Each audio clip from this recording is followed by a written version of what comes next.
दोस्तों, जैसे कि आप लोग जानते हैं कि कन्नड़ फिल्म केजीएफ का सेकंड पार्ट आने वाला है। लेकिन क्या आप केजीएफ की असली कहानी जानते हैं? आइए आज हम आपको केजीएफ की असली कहानी बताने वाले हैं। केजीएफ यानी कोलार गोल्ड फील्ड्स एक समय भारत की सबसे बड़ी सोने की खदान हुआ करती थी, जिसके अंदर से 900 टन से भी ज्यादा सोना निकाला जा चुका है। आपको जानकर हैरानी होगी कि भारत का 95% से भी ज्यादा सोना इस अकेले खदान से निकाला जाता था और तब भारत को दूसरे देशों से सोना इंपोर्ट करने की जरूरत भी नहीं पड़ती थी। लेकिन अब हाल ये है कि खदान पिछले 20 सालों से बंद पड़ी हुई है।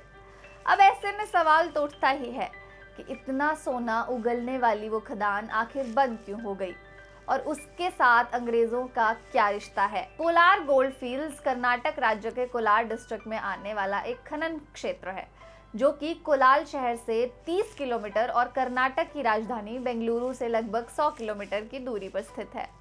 और एक खनन क्षेत्र होने के साथ साथ ये एक टाउनशिप भी है, जहां पर आज लगभग 2,60,000 लोगों की आबादी रहती है। और ये सब भी वही लोग हैं जिनके पूर्वज दशकों पहले सोने की खदान में काम किया करते थे। साल 2018 से पहले इस खदान के बारे में जानना तो दूर, लोगों ने इसका नाम तक नहीं सुना था।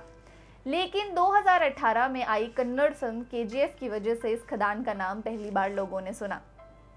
हालांकि अब कहा तो ये जाता है कि फिल्म की कहानी पूरी तरह से फिक्शनल है, जिसका केजीएफ के इतिहास से कोई भी लेना देना नहीं है। लेकिन भारत के माइन का इतिहास बड़ा ही सुहाना है और इसके बारे में जानकर आपको मजा भी आने वाला है। नमस्कार दोस्तों, आप देख रहे हैं HSN न्यूज और आज हम आपको केजीएफ का असली कहानी बताने जा रहे हैं। बताया जाता है कि इस खदान में सोने की खोज के किंगडम ऑफ मेयर्स के समय में ही शुरू हो गई थी।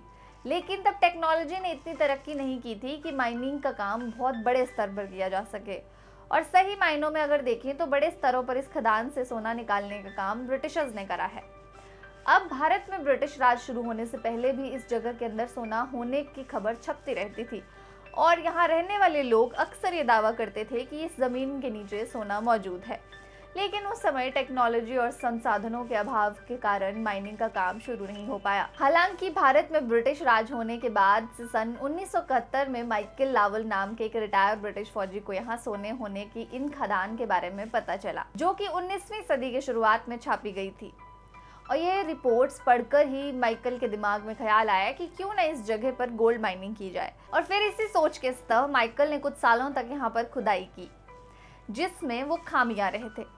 और इसके बाद साल 1875 में उन्होंने ये माइनिंग करने के लिए सरकार के पास से परमिशन हासिल कर ली। अब क्योंकि केजीएफ एक बहुत बड़ा माइनिंग रीजन था और माइकल के पास इतने पैसे नहीं थे कि वो अपने अकेले के दम पर इतने बड़े माइनिंग ऑपरेशन को अंजाम दे सके, इसलिए उन्होंने इस काम के लिए एक्सपर्ट खोजना शुरू कर दिए। और इस तरह से केजीएफ की माइनिंग का काम जॉन टेलर एंड सन्स नाम का एक ब्रिटिश माइनिंग कंपनी के हाथ में आ गई, जिन्होंने साल 1880 में माइनिंग ऑपरेशन को अपने अंडर ले लिया। और इस कंपनी के आते ही यहाँ पर माइनिंग का काम बड़े स्तर पर किया जाने लगा। और बताया जाता है कि शुरुआत में मजदूर यहाँ पर बहुत बुरे कंडीशन में काम किया करते थे, क्योंकि उस समय माइनिंग के लिए मशीनरी तो दूर बिजली तक नहीं हुआ करती थी और इसी वजह से सभी काम मजदूर अपने हाथों से किया करते थे। उस समय इस खदान के अंदर अक्सर बहुत सारे हादसे हुआ करते थे, जिनमें एक साथ ही कई सारे मजदूरों को अपनी जान गंवानी पड़ती थी। और एक सरकारी आंकड़े के अनुसार 120 साल तक चली इस माइनिंग में लगभग 6,000 मजदूरों ने अपनी जान गंवाई थी। लेकिन John Taylor and Sons company के आने के बाद से यहाँ पर माइनिंग का काम बहुत तेज रफ्तार से होने लगा, पर कंपनी तब भी इस रफ्तार से संतुष्ट नहीं थी और फिर काम की रफ्तार को और भी ज्यादा बढ़ाने के लिए साल 1990 में कंपनी द्वारा यहाँ पर उस समय सबसे आधुनिक मशीन लगाई गई। और अंग्रेजों के द्वारा लगाई गई ये मशीनें इतनी ज़्यादा एडवांस थी कि यहाँ पर अगले 100 सालों यानी 1990 तक इन्हीं मशीनों से ही माइनिंग की जाती रही। हालांकि मशीनें लगाने के बाद से कंपनी को बिजली की भी ज़रूरत महसूस हुई, क्योंकि माइंस के अंदर बहुत ही ज़्यादा अंधेरा हुआ करता था। और फिर बिजली की ज़रूरत को पूरा करने के लिए भारत के अंदर देश का पहला हाइड्रो इलेक्ट्रॉनिक पावर प्लांट लगाया गया, जिसे कि हम कावेरी इलेक्ट्रिक पावर प्लांट के नाम से जानते हैं। यानी कि जिस समय दुनिया के से ज़्यादातर हिस्सों में बिजली पहुंच भी नहीं पाती थी, उस समय केजीएफ पूरी तरह से इलेक्ट्रीफाइड हो गया था।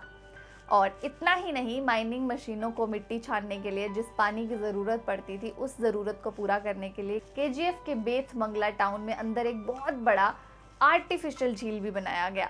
ये सभी ज़रूरतें पूरे करते करते साल 1902 आ गया और अब केजीएफ माइन भारत का अकेला ही 95% से भी ज़्यादा सोना प्रोड्यूस करने लगी थी। प्रोडक्शन बढ़ने के साथ इस इलाके की तरक्की भी काफ़ी हो गई थी। इस माइन के अंदर जो ब्रिटिश ऑफिसर्स बड़े ओहदे पर काम करते थे, उन्होंने अपने रहने के लिए यहाँ पर घर बनवाने शुरू कर दिए और इस तरह से देखते ही देखते ये इलाका एक बड़े शहर में तब्दील हो गया। और यहाँ पर उस टाइम बड़े बड़े और पक्के मकान, हॉस्पिटल और क्लब हाउस और भी बहुत सारी चीज़ें बनाई गई। यहाँ तक कि इस शहर को उस वक्त मिनी इंग्लैंड तक कहा जाने लगा। हालांकि शहर में नजर आने वाले ये ज़्यादातर सुख सुविधाएं ब्रिटिशर्स, ऑफिसर्स और उनकी फैमिली मेंबर के लिए होता था, जबकि खदान में मजदूर करने वाले भारतीय लोगों को बहुत ज़्यादा सुविधाएं नहीं दी जाती थी। समय बीतने के साथ ही John Taylor and Sons company के द्वारा सन 1980 में शुरू किया गया।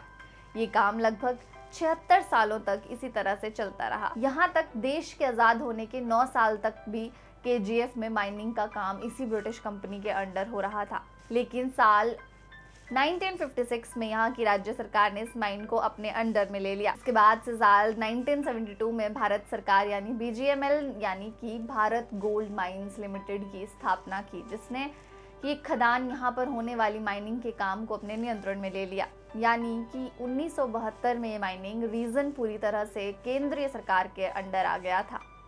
हालांकि शुरुआत में जब यहाँ पर माइनिंग का काम शुरू था, तब इस जगह की ऊपरी सतह में ही सोना मिल जाता था।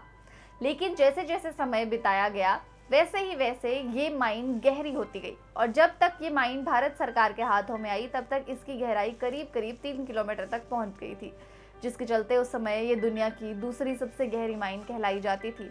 और इतनी ज़्यादा गहराई में इंसानों के लिए काम करना बहुत ज़्यादा मुश्किल हो जाता था, क्योंकि इस गहराई में टेम्परेचर लगभग 50 डिग्री सेल्सियस तक हो जाता था। और ये भी एक वजह थी कि यहाँ पर काम करने वाले मजदूर अक्सर मौत का शिकार हो जाते थे। साल 1880 में शुरू हुई माइनिंग का ये काम 120 साल तक चलने के बाद लगातार बाद में 2000 में हमेशा के लिए बंद कर दिया गया और 120 सालों में इन गोल्ड माइन से लगभग 900 टन से भी ज़्यादा सोना निकाला गया। असल में इस माइन के बंद होने का मुख्य कारण ये था कि आखिरी के सालों में यहाँ से निकलने वाले सोने की मात्रा काफ़ी ज़्यादा कम हो गई थी। शुरुआत में यहाँ खोदे जाने वाले प्रति 1 टन असयक में सोने की मात्रा 47 ग्राम के आसपास होती थी, लेकिन 1990 के बाद से ये मात्रा सिर्फ 3 ग्राम प्रति टन रह गई थी। और इतना कम सोने के निकलने की वजह से बीजीएमएल को लगातार नुकसान हो रहा था। साथ ही खदान के बेहद गहरे हो जाने की वजह से प्रोडक्शन कास्ट में भी लगातार वृद्धि हो रही थी और इन्हीं कारणों की वजह से इस माइन को 28 फरवरी 2001 के दिन हमेशा के लिए बंद कर दिया गया। इस खदान के बंद करने का फैसला भी काफ़ी अचानक लिया गया था, जिसकी वजह से यहाँ रहने वाले लोगों की ज़िंदगी पर इसका बहुत ज़्यादा असर पड़ा। जो लोग खदानों में काम करते थे, वो लोग रातों रात बेरोजगार हो गए और माइनिंग बंद होने के बाद इस एरिया में पानी और बिजली जैसी ज़रूरी चीज़ों की आपूर्ति भी सही ढंग से मिलने नहीं लगी। एक समय जो जगह अपनी खूबसूरत सुविधाओं और साफ सुथरे वातावरण के लिए मिनी इंग्लैंड कहा जाता था, आज वही जगह देखने में नरक लगती है। तो ये थी असली केजीएफ यानी कोलार गोल्डफील्ड्स की कहानी। उम्मीद करते हैं कि आपको ये अच्छी लगी हो। दोस्तों, अगर आपको हमारी ये जानकारी अच्छी लगी हो तो कृपया इसे लाइक और शेयर ज़रूर कीजिएगा और कमेंट बॉक्स में अपनी प्रतिक्रिया ज़रूर दीजिएगा।